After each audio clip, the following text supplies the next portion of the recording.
They say that every child deserves a parent, but not every parent deserves a child. This statement couldn't be truer in today's case.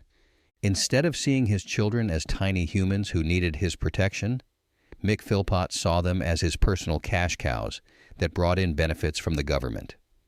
His greed blinded him from their humanity in the worst way possible.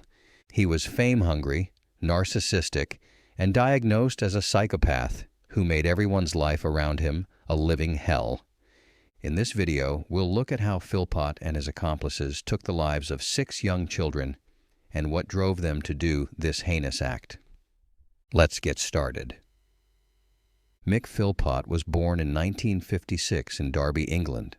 He was notorious for fathering 17 children with multiple women, and if you thought he had so many children because he loves them, you would sadly be mistaken. You see, he had practically no nurturing qualities. In fact, he was an extremely violent and unpredictable man. His toxic pattern of behavior with women and children started with his first relationship. When he was 19, he charmed a 15-year-old named Kim Hill, and they began dating shortly after. In the beginning, Kim saw Philpott as an ideal partner, but it didn't take long before he suddenly became abusive in every way you can think of. His violence was so uncontrollable that he even started beating her in public. In one incident at a pub, Philpott struck Kim across the mouth with a pool cue. Needless to say, she started bleeding severely, but no one dared to intervene or tried to help her. He would use any excuse he could find to harm her. For example, once Philpott broke her arm and fractured her kneecap with a hammer when she paid too much attention to a baby she had been minding. As a British Army member, he would baselessly accuse her of infidelity when he returned from postings and physically assault her.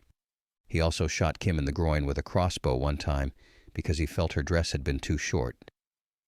Kim, still in school, often lied about the cause of her injuries to protect Philpott. After 2 years of abuse, in July 1978, Kim plucked up the courage to send Philpott a breakup letter. In response, Philpott went AWOL from the Army and broke into Kim's home. He attacked her in bed, stabbing her 27 times with a 9-inch knife. According to Kim, he told her menacingly, "If I can't have you, no one else will." When Kim's mother intervened, Philpott stabbed her 11 times. Both Kim and her mother barely survived the attack. Despite being badly injured, her mother, who was a nurse, crawled to a phone and raised the alarm. Paramedics arrived to find Philpott on the stairs, still holding the bloody knife. He told them, "I wouldn't bother. She's a goner. I'd done a good job on her." Kim actually died twice in the ambulance and on the operating table as surgeons battled to save her life. Philpott had slit her stomach open and stabbed her on the back, arms, and legs. She suffered collapsed lungs and a punctured bladder, kidney, and liver. During the trial, he lied and implied he stabbed her in self-defense, but all the evidence showed otherwise. Philpott was found guilty of attempted murder and grievous bodily harm. He was sentenced to 7.5 years in prison, but was released after serving just 3 years and 2 months. According to records, this early release was due to his good behavior. Needless to say, he received nothing more than a slap on the wrist and had absolutely no incentive to change his twisted ways, as we'll soon see. While in prison, he sent Kim letters, expressing remorse and even proposing to marry her upon his release. This horrific attack left Kim traumatized, and she is still receiving counseling 4 decades later. Recalling her hellish life with Philpott, Kim added, "Do not say no to Mick Philpott. You don't say no to him. He doesn't understand the word." After his release from prison in 1986, Philpott married Pamela Lomax. They had 3 children together, and he continued his abusive behavior. Pamela was too afraid to report him, knowing what had happened to his previous partner, Kim. She prayed that he would move on to someone else, which is what he did. In 1993, Philpott, then 37, began a relationship with a 14-year-old girl named Heather Keogh. Pamela left him after discovering the affair. The teenage Heather ran away from her parents to be with him on her 16th birthday, and they had 2 sons. Philpott was abusive towards her, even beating her for not having a girl. He even taught his older sons to be violent against Heather. Philpott wanted Heather to produce more children, but she did not conceive again. She was often punished by being locked outside the house in the garden, and told police Philpott once held a knife to her throat when she tried to leave him. Eventually, she climbed over the fence and escaped him. Heather was forced to temporarily abandon her children before regaining custody after a long court battle. She said that Philpott was a Jekyll and Hyde character, charming when they first met, but later violent. In 2000, Philpott met 19-year-old Mairead Duffy. She was a single, teenage mother who had recently left an abusive relationship. Philpott, she said, became her guardian angel. They moved in together shortly after. He took on responsibility for her son and proposed to her in hospital after the birth of their first child, Jade. The following year, he also began a relationship with Lisa Willis, a 16-year-old orphan who also happened to be a single mother. She became his mistress and moved in with him and Mairead. Perhaps because of Philpott's domineering presence, Lisa and Mairead became very close. They regularly confided in each other, and Lisa said she had treated Mairead's children as her own. There is clearly a pattern here. All three women in Philpott's life had been teenagers when they met him. They had effectively been groomed while they were vulnerable. Philpott married Mairead in May 2003, with Lisa as the bridesmaid. From that year onwards, Philpott lived with both women and had 11 children in a 3-bedroom council house. Both women worked while he remained unemployed, collecting their earnings and government benefits. Philpott actively tried to have more children to stack up his benefit payments. He requested a larger council house to accommodate his growing family, but was denied due to lack of availability. Mairead married Mick in 2003. Will you take Myra Caroline to be your wife? Will you love her, comfort her, honour and... He's 7 months pregnant with Mick's child on his wedding day. Philpott publicly defended his lifestyle, expressing pride in his large family and dismissing critics. He blamed the council for not providing adequate housing and argued that as an unemployed person, he deserved more assistance from the government. Philpott tried to bring media attention to his housing situation. He appeared on The Jeremy Kyle Show in 2007, a program similar to The Jerry Springer Show. On the show, Philpott defended his lifestyle and unemployment, claiming he couldn't get a job due to media coverage and his criminal record. He became agitated when questioned about his parenting and job prospects, which led to an argument with the host, Jeremy, over his irresponsible lifestyle. On the show, insisted he had undergone a vasectomy. He defended himself in typically heated fashion, making an offensive gesture and telling the host, "Talk to that, pal. Talk to that." Philpott introduced his wife, Mairead, and his second wife, Lisa Willis, on the show, openly acknowledging his unconventional living arrangement.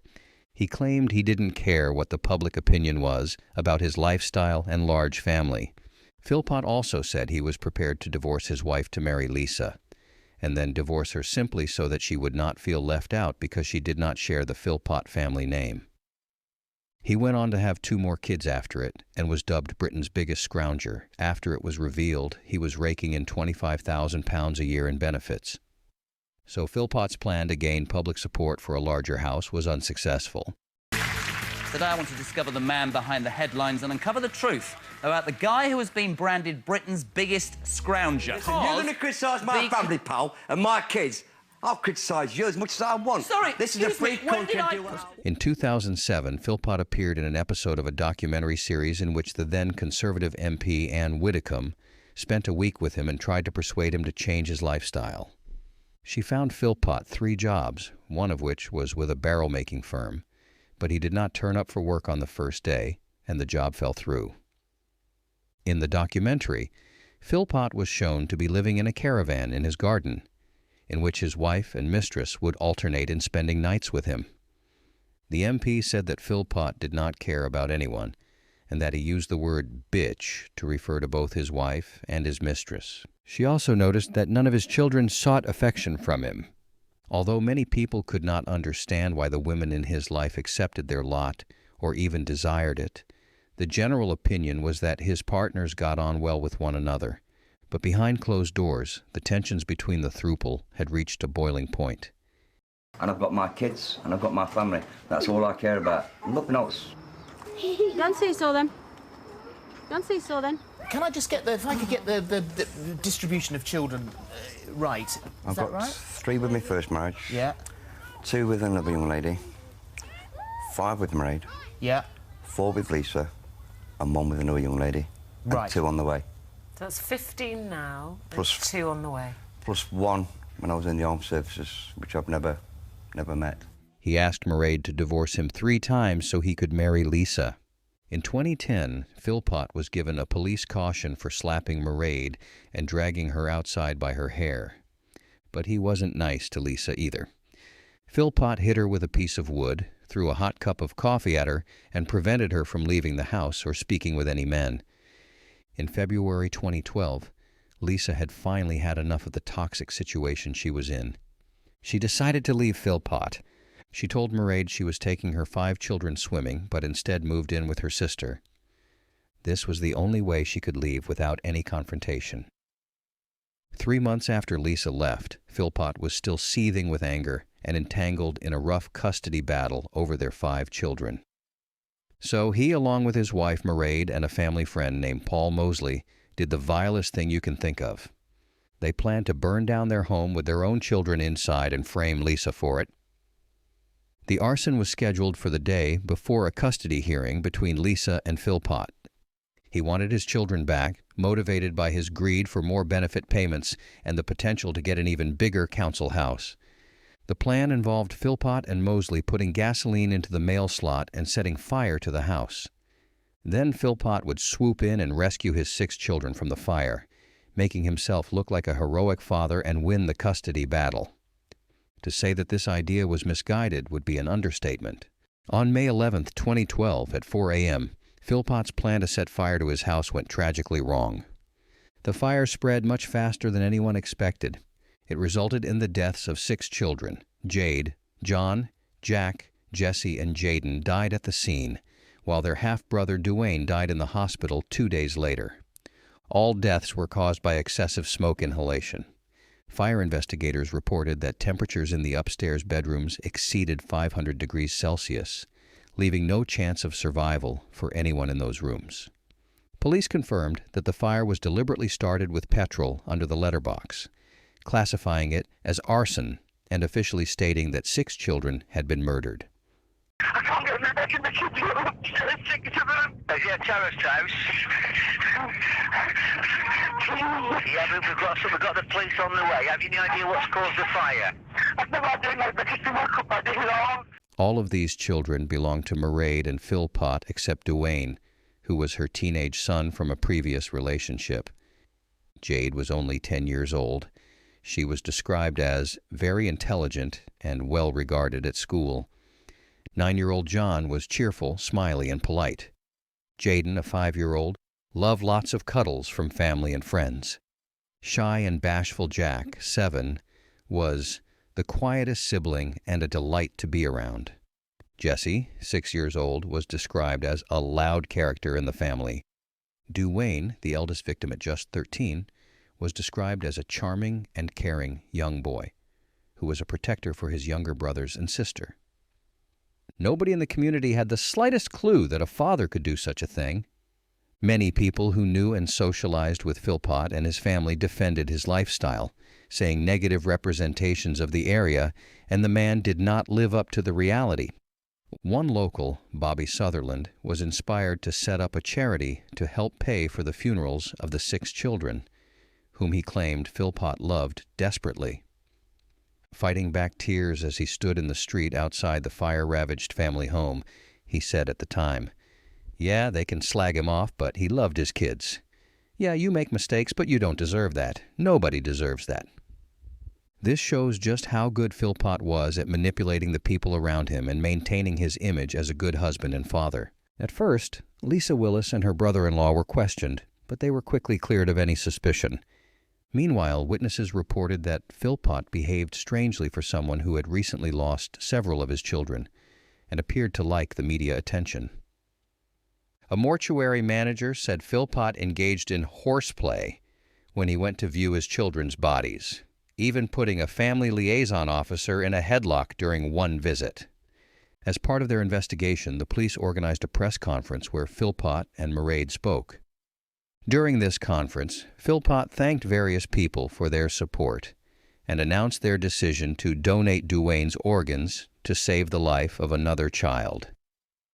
He expressed gratitude for the community's response and requested privacy for his family, asking that all questions be directed to the police. This press conference actually increased police suspicions. Philpott's behavior was notably inappropriate, including flirting with a female police officer. She claimed that he called her gorgeous and inferred he would like her to come back to his hotel. And we can't express our gratitude to everybody that's been concerned with the case, with what's been going on. I've actually been down to our home, and what we saw, we just cannot believe it. We grew up in a community that's had a lot of problems with violence and God knows what else, and to see this community to come together like they have, it's just too overwhelming. The police found forensic evidence linking the Philpotts to the crime. A discarded petrol container and glove had been found near the house, and in November, forensic investigators discovered that the clothes of the Philpotts and Mosley had petrol on them. For further information, they placed a recording device in the police vehicle and their hotel room. The recorded conversations revealed incriminating statements from Philpott, including him saying it was his fault they lost their children and family. He can be heard saying, "You definitely sticking with the story? I didn't mean to do it, on my life." Plus, the recording captured Philpott watching Mairead perform a sexual act on Paul Mosley, their accomplice. Philpott was heard telling his wife, "I'm proud of you because you didn't want to do it." Tell me what you said to him. What you said about how many times I went up ladders. I almost can't how many times I went up the ladders. What did you say about me trying to get in? You tried everything you could to get in. Like I said to him, I wanted to run through the flames up the stairs. Would you cry when you were saying it? How bad? Not really, really bad, but I did cry. That's hysterical. Let your bed down. You want to It's my fault that half the family's gone. It's my fault we lost our children. It's my fault we lost the other 5 children. It's my fault we lost Lisa. I should have seen it all coming up. It is my fault. There's a fingerprint on the window. That's it. A few discrepancies. That's all it is. When we shake it back, I said, we're going to go out for a drive at night. I can't remember saying that. Vicky said you were stoned. That's it, we didn't smoke. In police interviews, Mosley said he had sex with Mairead over a snooker table hours before the fire broke out. It's believed this act was encouraged by Philpott to keep Mosley loyal to their cause. Philpott even admitted having 3 or 4 sexual encounters with his wife and co-defendant Paul Mosley not long after his children's deaths. These recordings, along with other evidence such as an unused ladder found at the back of the house, intended for the planned rescue, also implicated Philpott, Mairead, and Paul Mosley in the arson plot. On May 28, 2012, Philpott and Mairead were arrested on suspicion of murder. They were formally charged with murder 2 days later. On November 5, 2012, Paul Mosley was also arrested on suspicion of murder after forensic examination revealed petrol on his clothing. The trial heard that Mosley had been bragging to a number of people about being a suspect, including on internet dating sites. Whatever Mosley's role, it seems that Philpott was keen to keep him on side, and police believe coercion may have been involved. In December, Mosley's charge was reduced to manslaughter. The murder charges against Philpott and Mairead were also eventually downgraded to manslaughter. Evidence showed that while they didn't intend to kill their children, they planned to frame Lisa for endangering the family in order to gain custody of her children. Their motivation was not solely revenge. More children meant more benefit money and potentially a larger house. On April 2, 2013, the couple, along with Paul Mosley, were found guilty of manslaughter for the deaths of the 6 children. Philpott received a life sentence with a minimum of 15 years in prison. Mairead and Paul Mosley each received 17-year sentences, with a minimum of 8.5 years to be served. Mairead later appealed against her sentence, but judges ruled the original term reflected the immeasurable harm she had caused. Court of Appeal judges said petrol found on her clothes showed she had participated in setting the fire, which had not been a spur-of-the-moment plan. She had also lied after her arrest, the judges said, and continued to hide the truth during her trial. In her sentencing remarks, Mrs. Justice Thirlwall said it was clear the fire was Philpott's idea, but she said Mairead's children died because she put her husband first. We therefore have come to the view that this sentence cannot be criticised. The judge was careful in reaching the conclusion she did. She gave very cogent and clear reasons for it. She assessed against her primary findings of fact the blameworthiness of Mairead Philpott and arrived at a sentence that reflected that very severe degree of blameworthiness, together with the immeasurable harm she had caused by the killing of her 6 children, for whom, like any other mother, she had an absolute responsibility. We have, after an examination of the circumstances and a careful consideration of the judge's remarks, come to the conclusion without any hesitation that this appeal must be dismissed. In November 2020, Mairead was released after serving half her term. She was eligible to be released on license and taken by convoy to a halfway house. According to a source for The Sun, her convoy was like one given to a celebrity rather than a mum who killed her 6 children. Mairead was also given a new identity for her protection. The Center for Crime Prevention described the release as appalling and called for killers to serve their full sentences for such crimes. Paul Mosley, too, was released from prison in May 2021 after serving half his sentence, but returned to prison in 2022 after breaching terms of parole. In November 2023, he was released again. The parole panel stated, "The panel was satisfied that imprisonment was no longer necessary for the protection of the public." So while Mairead and Mosley are free, Philpott is still in prison completing his minimum sentence of 15 years. Philpott was characterized as a monster, abusive to women and exploitative of the welfare system, who viewed children primarily as a source of income. Psychologist Glenn Wilson described Philpott as clinically a psychopath and exhibitionist with antisocial personality disorder. What did you think of this horrific case and everyone involved? Do you think their sentences were too light? Philpott definitely got away too lightly for his attempted murder charge in the 70s. Do you think these deaths were preventable had the justice system been harsher back then? Share your thoughts in the comments below. If you want more videos like this, please be sure to like the video, subscribe, and hit the notification bell so you don't miss out on more true crime videos. See you in the next one.